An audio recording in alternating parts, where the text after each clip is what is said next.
Hello friends, my name is robin और आप देख रहे हैं रोबिन मेहता यूट्यूब चैनल। दोस्तों, आज के वीडियो में हम बात करने वाले हैं एसईओ एनालाइज़र के बारे में। ये रैंक मैथ का ही एक टूल है और हम देखेंगे कि ये कैसे काम करता है और इसके थ्रू आप अपनी वेबसाइट में जितनी भी एरर्स हैं उनको कैसे फाइंड आउट कर सकते हैं। यही नहीं, मैं आपको ये भी बताऊँगा कि आप उन एरर्स को सोल्व कैसे कर सकते हैं। तो चलिए शुरू करते हैं। एसईओ एनालाइज़र पर जाने के लिए सबसे पहले आप रैंक मैथ एसईओ पे जाएंगे। उसके बाद आपको एसईओ एनालाइज़र पर क्लिक करना है। जब आप एसईओ एनालाइज़र पर पहली बार क्लिक करेंगे तो यहाँ पर आपको ऑप्शन मिलेगा एनालाइज़ योर वेबसाइट। क्योंकि हम ये पहले एक बार कर चुके हैं तो इसलिए यहाँ पर रीस्टार्ट एसईओ एनालाइज़र का ऑप्शन आ रहा है। तो एक बार जब हम इसको टेस्ट कर लेंगे तो हमारे सामने हमारी वेबसाइट की जितनी भी एरर्स होंगी वो सभी आ जाएंगी। मैं आपको ये बताता हूँ कि आपको इन एरर्स को सोल्व कैसे करना है। देखिए, ये जो एरर्स हैं इनको देखने के लिए हमें बहुत से ऑडिट टूल्स का यूज़ करना पड़ता है, जैसे कि एरएफ हो गया, सैमरश हो गया। हालांकि वो कुछ एडवांस लेवल की एरर्स आपको बताएंगे, बट जो बेसिक लेवल की एरर्स हैं वो बिना किसी टूल के आप सिर्फ रैंक मैथ फ्री के साथ ही सोल्व कर सकते हैं। तो चलिए एक बार शुरू करते हैं और देखते हैं कि कौन कौन सी वो एरर्स हो सकती हैं। सबसे पहले है जैसे ऑटोमेटिक अपडेट। तो आप ऑटोमेटिक अपडेट्स को अगर इनेबल कर देंगे तो आपका जो रैंक मैथ है वो अपने आप से अपडेट होता रहेगा। अब अपडेट क्यों करना चाहिए हमें ऑटो अपडेट्स को इसलिए इनेबल करना चाहिए क्योंकि जो हैकर्स होते हैं, अगर वो आपकी वेबसाइट पर कोई ऐसा प्लगइन ढूंढ लेते हैं जो अपडेटेड नहीं है और काफ़ी ओल्ड है, तो उनके लिए वेबसाइट को हैक करना आसान हो जाता है। इसीलिए किसी भी हैकिंग को रोकने के लिए आपको हमेशा अपना वर्डप्रेस और अपने प्लगइन्स हैं उनको अपडेट करते रहना चाहिए। तो आजकल सभी प्लगइन्स में ये ऑप्शन आने लगा है कि आप उनको ऑटो अपडेट कर सकते हैं। दूसरा देखिए, इसके अंदर बेसिक एसईओ में कॉमन वर्ड्स आपको दिख रहे होंगे। तो यहाँ पर ये सारे कॉमन वर्ड्स हैं जो हमारे होम पेज पे रैंक मैथ फाइंड आउट कर पा रहा है। ठीक है, तो इनके साथ कुछ इशू नहीं है, बस आपको ये देखना है कि आप कौन से वो कीवर्ड्स हैं जिनको होम पेज पर देखना चाहते हैं। अगर आपने वो डिसाइड किया है तो मेक श्योर वो इस लिस्ट में हों। नेक्स्ट है एसईओ डिस्क्रिप्शन। तो इसको हमारे पेज पर जो है एक मेटा डिस्क्रिप्शन मिल गई है जो कि ये है।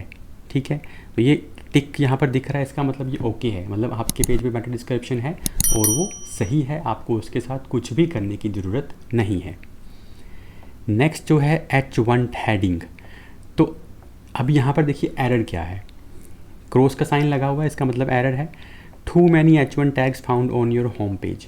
For the best SEO results there should be exactly 1 H1 tag on each home page. तो मैं आपको ये वेबसाइट दिखाता हूँ।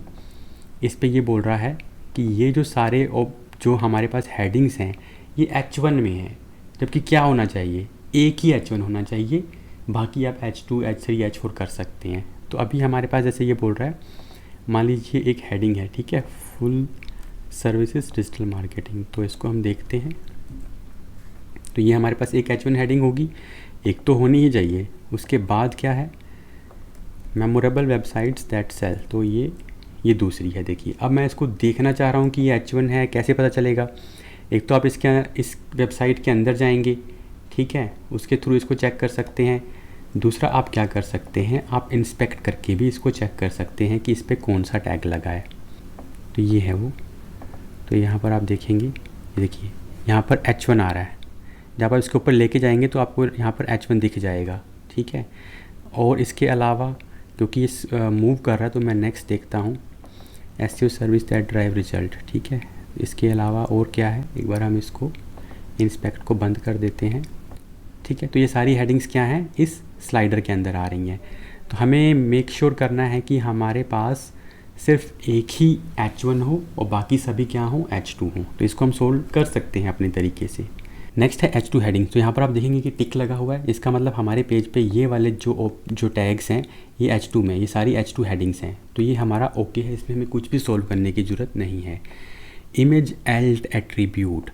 तो जितनी भी इमेजेस हम अपनी वेबसाइट पे अपलोड करते हैं उन सब का ओल्ड टैग होना चाहिए। तो मान लीजिए मुझे वो इमेज फाइंड आउट करनी है जिसका ओल्ड टैग नहीं है। तो ये सारी हैं, इसमें से मैं कोई एक इमेज उठा लेता हूँ। तो मान लीजिए मैं इसको उठाता हूँ, इस इमेज को, सोर्स के बाद आपको ये मिलेगी। ठीक है, इसको हम यहाँ पर ओपन करते हैं। मैं बस इसीलिए कर रहा हूँ ताकि पता चल जाए कौन सी इमेज हम ओपन कर रहे हैं। तो ये इमेज है, ठीक है, तो इसको हम फाइंड आउट करते हैं होम पेज पे। तो यहाँ पर ओके, ये है वो इमेज, इसको हम इंस्पेक्ट करते हैं। तो अभी यहाँ पर देखेंगे आप, यहाँ ऑल्ट टैग नहीं लगा होगा। यहाँ पर इसके बाद विड्थ है, हाइट है, और सोर्स यहाँ है, विड्थ है और हाइट है। ऑल्ट टैग होता तो हमें इसके साथ दिखाई देता। तो इसका मतलब हम क्या कर सकते हैं, इन इमेजेस पे ऑल्ट टैग लगा सकते हैं। ठीक है जी। उसके बाद नेक्स्ट क्या है, नेक्स्ट है आपका keyword in title and description. तो जितने भी कॉमन कीवर्ड्स ये दिखाएगा आपको, ये यहाँ पर इसने दिखाए हुए हैं, ये कीवर्ड्स टाइटल और डिस्क्रिप्शन में नहीं हैं। तो हमें मेक श्योर करना है कि ये कॉमन कीवर्ड्स हमारे टाइटल में हों। लिंक्स रेशो, अभी यहाँ पर आप देखेंगे कि इंटरनल लिंक्स 5 है, एक्सटर्नल लिंक 1 है। तो वैसे तो इसमें कोई फिक्स रेशो होता नहीं है, लेकिन फिर भी ये बहुत कम है, यानी होम पेज के हिसाब से ये बहुत कम है। इंटरनल लिंक्स ज़्यादा होने चाहिए, 20-22 हो सकते हैं। तो 20-22 अगर इंटरनल लिंक है, 1-2-4 एक्सटर्नल लिंक हैं तो वो चलेगा, लेकिन इंटरनल लिंक्स अगर 5 हैं तो यहाँ पर एरर आएगी। तो इसको आपने क्या करना है, सोल्व करना है। एसईओ टाइटल, तो आपने एसईओ टाइटल रखा हुआ है जो कि ये है, और इसकी जो लेंथ है वो 19 कैरेक्टर है। तो ये ठीक है, कम है वैसे, लेकिन ज़्यादा हो सकती थी, बट आपने एसईओ टाइटल रखा है तो इसलिए ये हमें क्या दिखा रहा है, ओके का साइन दे रहा है। ठीक है। टैगलाइन आपने डिफ़ाइन की हुई है, ये भी ओके है। ब्लॉग पब्लिक, अब देखिए ये जो है ना, search engines can't see your website, इसका मतलब क्या है, हमने अभी जो है ना अपनी वेबसाइट को नो इंडेक्स किया हुआ है। तो वो मैंने आपको पहले भी बताया था कि आप रीडिंग, अगर आपकी वेबसाइट डेवलपमेंट में है, आप काम कर रहे हैं, तो रीडिंग में जाके सर्च इंजन विजिबिलिटी वाले ऑप्शन को अगर चेक कर देंगे तो वो क्या रहेगा, नो इंडेक्स रहेगा। मतलब अभी हमने क्या किया है, इसको पब्लिक नहीं किया है। नेक्स्ट है परमालिंक का स्ट्रक्चर, आपने ये परमालिंक का स्ट्रक्चर डिफाइन किया हुआ है तो ये सही है। फोकस कीवर्ड, तो यहाँ पर हमने किसी भी पेज के लिए या किसी भी पोस्ट के लिए कोई भी फोकस कीवर्ड डिफाइन नहीं किया है, क्योंकि अभी हमने इसको नो इंडेक्स में रखा हुआ है। तो हमने कोई भी फोकस कीवर्ड डिफाइन नहीं किया कि हम इसके लिए रैंक करना चाह रहे हैं। जब आप काम करना शुरू करेंगे तो आपको हर पेज और हर पोस्ट के लिए एक फोकस कीवर्ड डिफाइन करना होगा। ठीक है। नेक्स्ट है post title missing focus keyword, तो ये चेक है। Focus keyword appear in the title of public post, published post where it is set, तो जहाँ पे सेट है वहाँ पे कह रहा है कि टाइटल में है, तो सेट मतलब कीवर्ड है ही नहीं तो सेट कैसे होगा। तो ब्लैंक है, तो ब्लैंक का मतलब इसलिए बोल रहा है कि ये इसलिए इसने को चेक किया हुआ है। ठीक है। तो आगे क्या है, मोबाइल का स्नैपशॉट है, तो ये ठीक है, मोबाइल का snapshot. Canonical tag, canonical tag क्या होता है, कैनोनिकल टैग का मतलब है अगर आपके दो सिमिलर यूआरएल हैं तो आपने उसको दूसरे यूआरएल को कैनोनिकल बताना होता है, यानी जो मेन यूआरएल है आपको कैनोनिकल में वो डालना होता है। तो अभी के लिए इसके अंदर कोई ऐसे कैनोनिकल की इश्यू नहीं है, क्योंकि अभी हमने इसको नो इंडेक्स किया हुआ है तो इस वजह से इसको दिखा रहा है ये।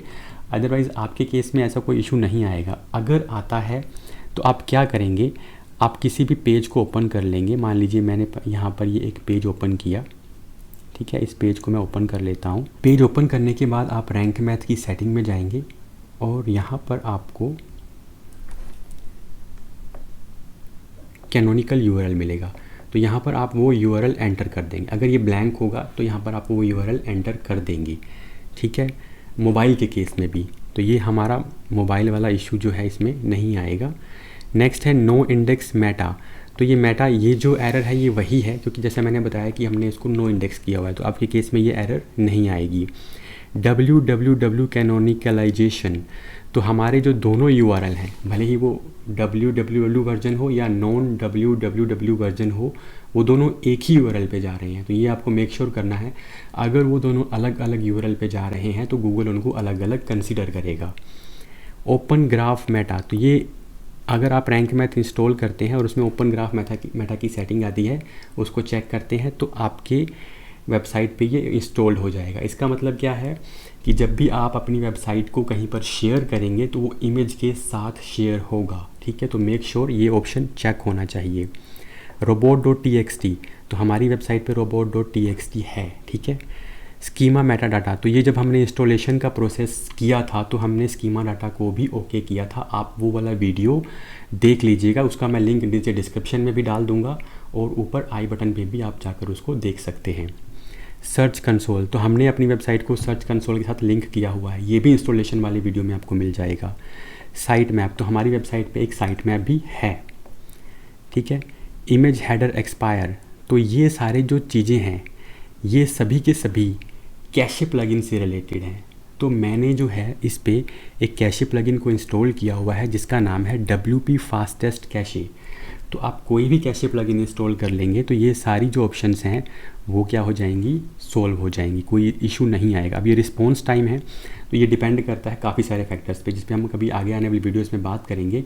ये सिर्फ और सिर्फ किसी एक चीज़ का मैटर नहीं है, आपकी होस्टिंग पे भी ये डिपेंड करता है और बहुत सारे फैक्टर्स हैं कि कितनी आप इमेजेस किस तरह की अपलोड कर रहे हैं। बहुत हैवी इमेजेस तो अपलोड नहीं कर रहे हैं, तो अभी के हिसाब से इसकी स्पीड थोड़ी कम है जो हमें मैनेज करनी होगी, ठीक है। बाकी चीज़ें मैंने मैनेज कर रखी हैं with the help of this WP fastest cache. अगर आप इसकी सेटिंग देखना चाहते हैं तो आप मुझे कमेंट करके बताइएगा, उस पर हम एक सेपरेट वीडियो बना देंगे। नेक्स्ट है सिक्योरिटी के कंसर्न्स, ठीक है। तो विजिबल प्लगइन थीम विजिबिलिटी क्या है? 2 प्लगइन ऐसे हैं जो पब्लिकली विजिबल हैं।